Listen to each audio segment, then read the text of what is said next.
پاکستان کی تاریخ میں آج تک سنگل ایک کوئی ایسا واقعہ پاکستان میں پیش نہیں آیا کہ کسی شخص نے اپنے ذاتیات کی وجہ سے کسی کے اوپر یعنی کہ الزام لگایا ہو گستاخی کا اور اس کو قتل کیا ہو، پھر اس کو پولیس نے نہ پکڑا ہو یا پولیس نے پکڑا ہو، عدالت نے اس کو باعزت بری کر دیا ہو، اس کے گلے میں ہار ڈالے گئے ہوں، اس کو ہیرو بنا کر پیش کیا گیا ہو اور علاقے میں لوگوں نے اس کا استقبال کیا ہو کہ یار یہ وہ مرد مجاہد ہے کہ اس نے فلاں شخص کو گولی ماری، قتل کیا گستاخ کو، اور اس کو پاکستانی حکومت نے عدالتوں نے باعزت بری کر دیا۔ اگر پاکستان میں کوئی ایک ایسا واقعہ ہوتا تو پھر ہم کہہ سکتے تھے کہ یہ مس یوز ہو رہا ہے، لوگ ذاتیات کی وجہ سے، اپنے پرسنل ایشو کی وجہ سے، پرسنل پرابلم کی وجہ سے، دنیاوی پرابلم کی وجہ سے اس شخص کے اوپر الزام لگایا، اس کو قتل کیا، گستاخی کا الزام لگایا، پھر یہ موجوں سے آرام سے مستی سے ہیرو بن کے سچا عاشق رسول بن کے گھوم رہے ہیں۔ ایسی مثال ایک بھی پاکستان میں نہیں ملتی، تو پھر یہ مس یوز کیسے ہو گیا؟ اب دوسری طرف جتنے بھی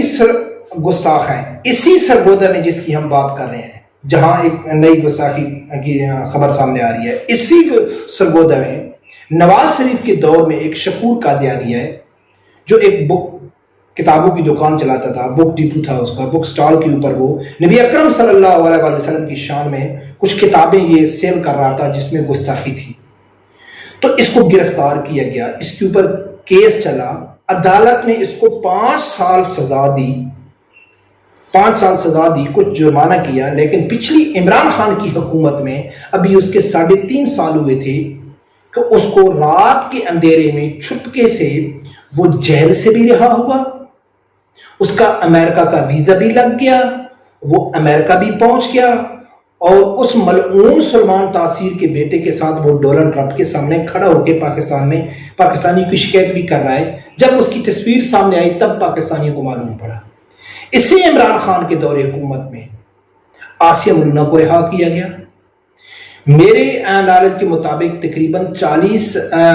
10-12 ایسے گستاخ تھے جن کو رہا کر کے ملک سے باہر بھیجا گیا، اور باقی جتنے ہیں ان کا مطالبہ ہے، اور کسی کی جرات ہی نہیں ہے حکومت کی کہ چاہے وہ نواز شریف کی ہو چاہے وہ اس عمران خان کی ہو، کہ جن کے اوپر کیس ثابت ہو چکا ہے اور وہ سزا کاٹ رہے ہیں، جب ان کو سزا موت ہو چکی ہے ان کے اوپر عمل درآمد کریں، جرات بھی نہیں ہے۔ تو یہ چیز تو واضح ہو گئی ہے، اس کی مثال تو ملتی ہے کہ لوگ گستاخی ہی اس لیے کرتے ہیں کہ ہم کو بیرون ملک بھیج دیا جائے۔ ہمارے جو باپ دادا بیٹھے ہوئے ہیں، یہود و نصارہ بیٹھے ہوئے ہیں، ان میں اتنی غیرت ہے، ان میں اتنی دم ہے کہ وہ پاکستانی حکمرانوں کو کی غیرت کو اپنے پاؤں کے نیچے روند کے، کہ ان کی جرات ہی نہیں ہے کہ ہم جس کے اوپر مطالبہ کریں گے، چاہے وہ آسیہ ملونہ ہو، چاہے وہ شکور قادیانی ہو، چاہے کوئی دوسرا بھی ہو، تو ہم اس کو جب بھی چاہیں گے ہم پاکستانی حکمرانوں سے ہاتھوں سے ان کے منہ سے نوالا چھین کے لے کے آئیں گے، ان کی جرات بھی نہیں ہے۔ یہ مثالیں تو ملتی ہیں۔ تو اب جو پاکستانی حکمران ہیں، کیا ان کے سامنے یہ نہیں ہے کہ ایک طرف گستاخی کرنے والے ان کے اوپر ثابت ہوتی ہے، وہ سزا کاٹ رہے ہوتے ہیں، لیکن مغرب آواز اٹھاتا ہے اور وہ ہمارے ہاتھوں سے لے کے چلے جاتے ہیں؟ یہ تو سینکڑوں مثالیں ملتی ہیں، لیکن جو الزام علماء کرام کے اوپر لگاتے ہیں کہ یہ اس لیے 295C یا اس لیے وہ کرتے ہیں تاکہ اس کو مس یوز کیا جا سکے، اس کی ایک مثال بھی نہیں ملتی۔ تو ناظرین، اس کا واضح یا ہم اس کو سامنے کیا کہیں؟ یہی کہیں کہ ہمارے جتنے بھی حکمران ہیں، جتنی بھی سیاسی جماعتیں ہیں، سب مغرب کی غلام ہیں۔ اور یہ مغرب کی غلامی کیوں کرتے ہیں؟ کیونکہ ان کا دین سے تعلق بھی نہیں ہے، اسلام سے تعلق بھی نہیں ہے، ان کا 5% اسلام سے تعلق ہوتا، ان کی تھوڑی سی غیرت ایمانی باقی ہوتی،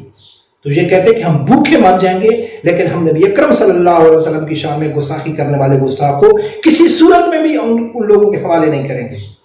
لیکن ہو رہے ہیں۔ جب انہی حکمرانوں کے خلاف یہی مذہبی طبقہ، یہی تحریک لبیک سخت رویہ رکھتی ہے، سخت الفاظ استعمال کرتی ہے، تو سب کو تکلیف ہوتی ہے کہ یار یہ تو لڑنے پہ آ گئے، لیکن جب نبی اکرم صلی اللہ علیہ وسلم کی شان میں گستاخی ہوتی ہے تو سب کی ماں مر جاتی ہے، اس ٹائم کسی کو غیرت نہیں آتی۔ تو برکم ناظرین، یہ سلسلہ تو میرے خیال میں نہیں رکے گا جب تک تحریک لبیک کی حکومت نہیں آئے گی،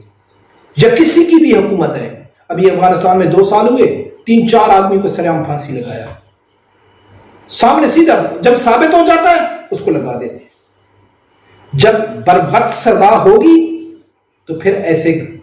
گھنونی حرکت کوئی نہیں کرے گا، لیکن جب ان کو معلوم ہوگا کہ ہم اسلامی جمہوریہ پاکستان جو نبی اکرم صلی اللہ علیہ وسلم کے نام پہ بنا ہے، اس سے حکومت ملک میں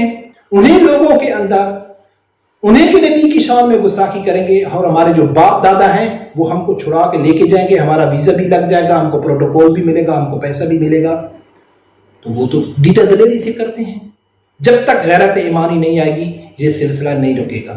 برکم ناظرین دیکھو کیا ہوتا ہے، تحریک لبیک کا دھرنا جاری ہے، وہ کیا کر سکتے ہیں، وہ گرفتاری دلوا دیں گے، پرچہ کٹوا دیں گے، پھر عدالت میں کیس چلا جائے گا، پھر یہ لوگ اپنی غلامی کر کے ان کو